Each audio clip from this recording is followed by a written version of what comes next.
10 தலை கொண்டவன், சீதையை தூக்கிச் சென்றவன், ஸ்ரீராமனால் கொல்லப்பட்டவன். 3 வரிகளுக்குள் என் வரலாற்றை முடித்து காட்டுபவர்களே. ராவணன், ராவணேஸ்வரன் பேசுகிறேன். ராமன் ஆண்டால் என்ன, ராவணன் ஆண்டால் என்னவா? ராவண ராஜ்யம் தெரியுமா? என் கோட்டை சுவற்றை தாண்டுவதற்கு வெளிச்சம் காற்று என் காலன் கூட நடுங்குவான். சொன்னது நான் கிடையாது, எதிராளி அனுமன்.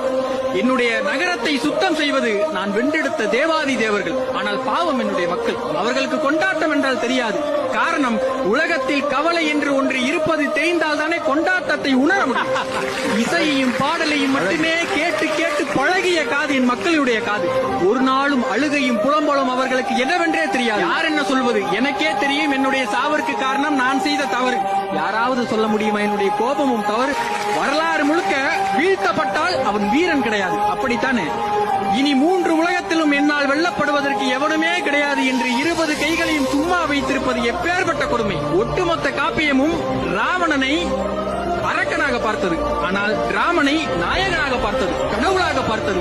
ஆனால் இந்த அரக்கன் மட்டும்தான், அவன் கடவுள் மட்டும் கிடையாது, அதைவிட பலபடி மேலானவன் என்று வேத முதற் காரணன் என்று பரம்பொருளாக பார்த்தேன். இன்றைக்கும் சரி, என்றைக்கும் சரி, அவன் கோயில் கட்டி வணங்கத்தக்கவன் தான்.